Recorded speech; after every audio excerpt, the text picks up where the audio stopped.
Unajua mpaka siamini. Yaani kama wewe ndo wa kunifanyia mimi yote haya.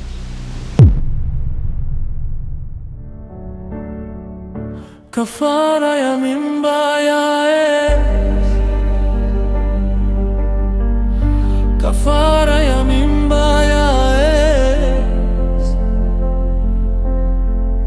kafara ya mimba. Lina, umewahi, umejitahidi. Hamna. Sikutegemea. Alafu nilijua unaweza ukanidanganya tena usije. Nikajua bado unamwaza yule mwana. Achana na yule bana na wewe bana. Vipi lakini? Safi.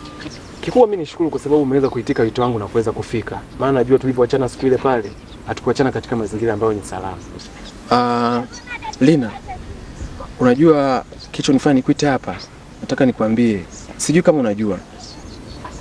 Unajua Lina, wewe ni mjamzito.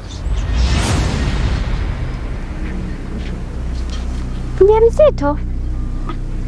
Yeah. Na hii ndo sababu kubwa imenifanya mimi nihitaji kuongea na wewe hapa leo. Kwani wewe umejuaje? Swali zuri sana Lina. Unajua Lina, mimi nakupenda sana. Na hata wakati napitia magumu, kipindi wakati umeniambia hivyo, bado nilikuwa naendelea kufuatilia kwa karibu sana. Na hata kuhitaji kupambania kwa sababu nilikuwa nakuona una matatizo. Zile siku zote nilizokuwa nakuona upo sawa, maana nakutana na wewe njiani. Kwa hiyo nilijitahidi sana kuweza kujua ni nini kinachokusumbua akili. Nilienda kwa mganga. Huyo mtaalamu ambaye tumekuta amepata matatizo ameniambia kila kitu. Ukitaka kuamini kwamba anaongea ukweli, yeye ndo aliniambia kwamba uko msituni una matatizo. Kwa sikuje tu msituni kutembea, ndo kama vile pale nikakukuta. Kwa hiyo ukijua hapo ulipo una mimba. Ila kitu kikubwa ambacho kimenifanya nikuite pia ni kwamba hiyo mimba yako ipo kwenye shida kubwa sana. Unajua huu sio muda sahihi wa kuongea ya mambo. Kwa sababu ukizingatia hata mimi siko sawa. Kichwa changu yani bado kijakaa sawa kabisa.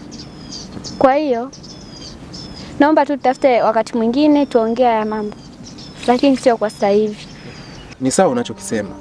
Na mimi nafikiri naelewa hali unayopitia. Na hata hivi nilikuita kwa ajili ya kukuambia kitu kama hicho. Ila sawa. Kikubwa tu nilichokuwa nataka nikwambie ni kwa sababu nataka uchukue uangalizi mkubwa sana juu ya ujauzito wako. Basi sawa. Mimi naomba tu nikuache. Kwa sababu leo siko vizuri kihivyo. Hapa penyewe nikaona umeniita si vema nikukatalie. Nije angalau nikusikilize hata kidogo. Ni sawa. Wewe wahi ukapumzike.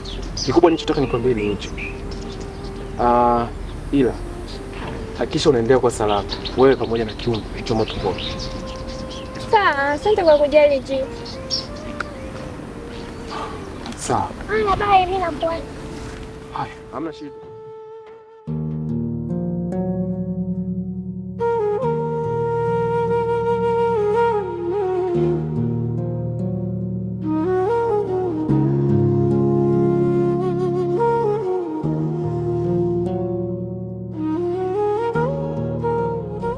Da. Hakika nimemkosea sana mdogo wangu Lina. Maskini. Hajawahi kunikosea chochote. Ila tamaa za pesa hizi. Da. Na Kibo sio mtu kabisa. Kama ameweza kumtoa Lina ikiwa alikuwa anampenda, hawezi kushindwa kunitoa mimi kama ikihitajika. Na jinsi anavyopenda pesa yule, hawezi kuniacha. Hapana.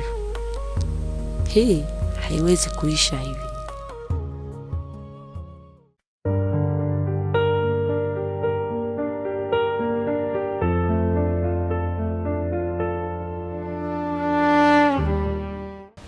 Kwa hiyo ndio hivyo mdogo wangu. Nilipokuambia. Naomba nisamehe sana dadako kwa yote yaliyopita. Unajua mpaka siamini. Yaani kama wewe ndo wa kunifanyia mimi yote haya. Ina maana ulikuwa unanishauri niende kwa yule kwa sababu kabisa unajua nini kinaendelea. Hivi ni kwa sababu gani dada wao unakuwa hivi? Nimewahi kufanyia kitu gani hasa kikubwa katika maisha yangu mimi? Au nimewahi kupita labda bila kukusalimia? Au yani nimewahi kugonga labda kusema kwamba unanifanyia basi hicho ni kisasi? Mbona lakini unanifanyia hivi? Mdogo wangu, ukikuta mtu mzima amekuja mbele yako, nimejibeba, sijaogopa toka huko. Nimeona nakoelekea siko, nikaona nijibebe moja kwa moja nije nikuombe msamaha. Nimeona niliyoyaona ni tofauti nakoelekea. Sikutegemea kwamba yatafika huko, lakini naomba nisamehe kwa haya yote yaliyopita. Najua nimekutendea mengi, nilikuletea huyo kijana nikijua atakuwa ni mwema, lakini nimejionea ni vibaya. Paka hapo ulipo una mimba, na tayari hiyo mimba yako alishaanza kuifanyia kafara. Kwa mdogo wangu, nimekuta ninakoelekea siko, nikaona nije. Najua nimeukosea, lakini naomba niwie radhi. Unajua ni kiasi gani mimi nilikuwa nakuamini?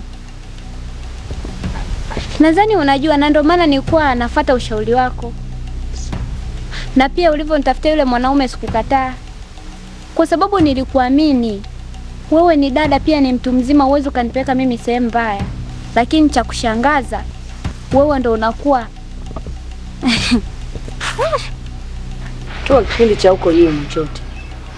Nilikuwa nakuja kwambia yote yale, mwache huyu dadako. Niliahidiwa hela kubwa, nisijue kwamba mbele kutakuwa na yote niliyaona.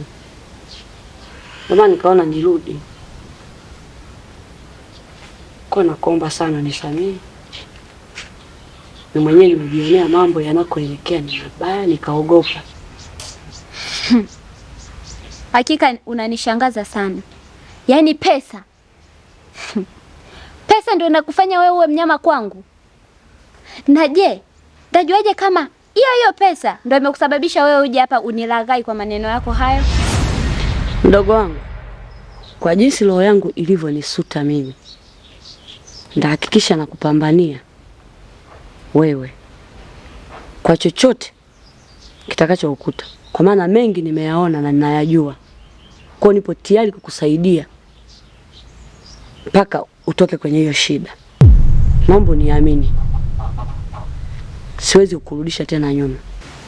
Basi sawa dada, na wewe ni binadamu pia, unakosea.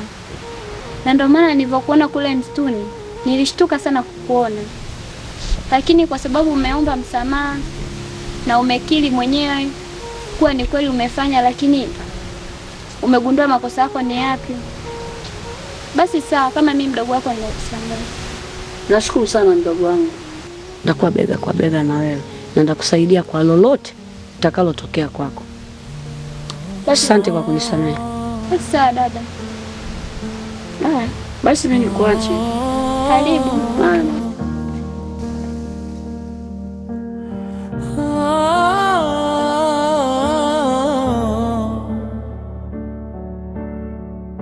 Kafara ya mimba ya kafara ya mimba ya kafara ya mimba ya Hivi kwa nini haya mambo yote yananitokea mimi? Kwanza mahusiano yangu mama ameyakataa mpaka basi. Mara anakuja kupata mwanaume mwingine, naye changamoto kibao. Kisha naye kaniandama sana jamani.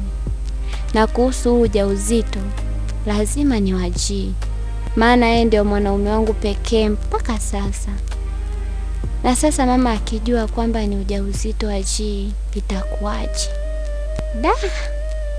Hapa inabidi nirudi kwa G mapema sana jamani, maana sioni hata faida ya kuhangaika. Najua mama atanichukia sana kwa maamuzi yangu ya sasa, lakini nimejaribu kumsikiliza, nikataka kuangamia. Najua ipo siku atanielewa na atanisapoti pia. Mungu nisaidie katika mapito yangu.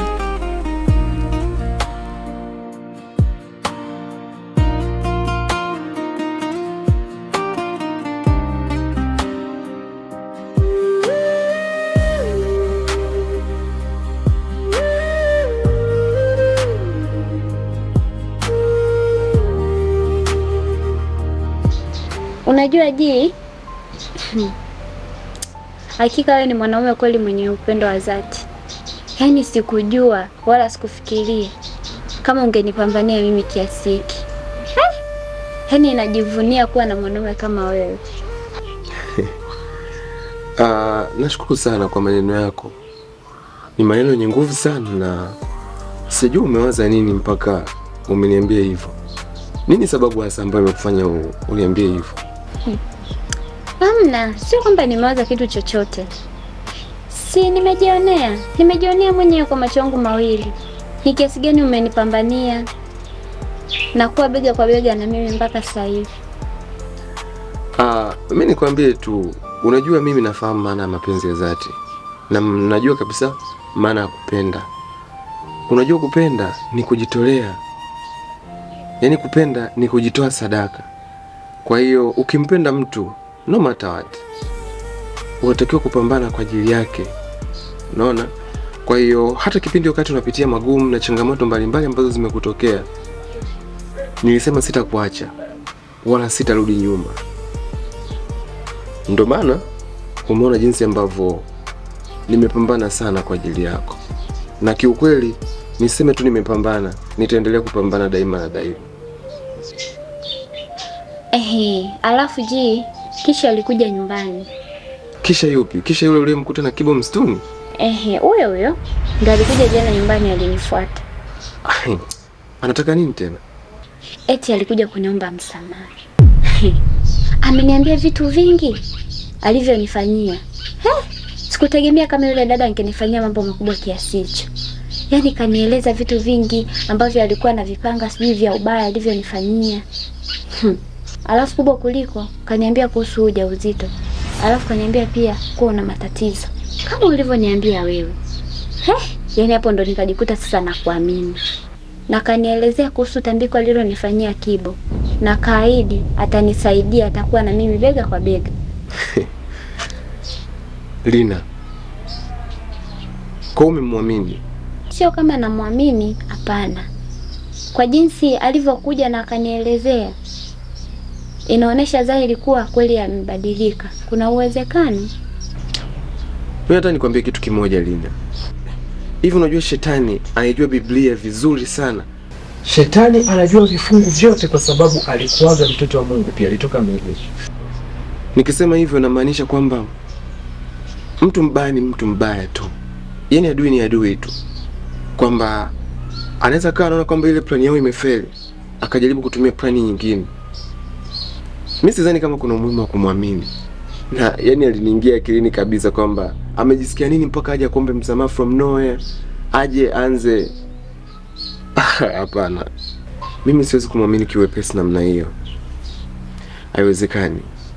Kwa sababu mtu aliyeweza kukufanyia mabaya kwa sababu zake binafsi, leo from nowhere tu pap anasema eti amekuwa mwema kwako, sio anahitaji akusaidie. What if mambo yao hayajaenda kama vile ambavyo umewashtukia, alafu mwisho siku ndo inabidi watumie njia nyingine ya kukulaghai?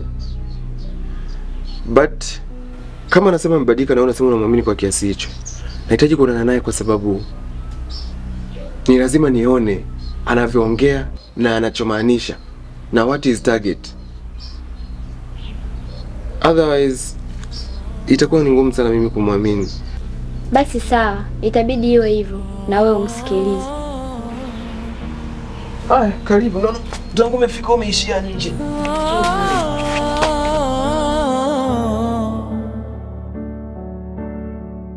Kafara ya mimba ya kafara ya mimba ya kafara ya mimba ya agano la kuzimu.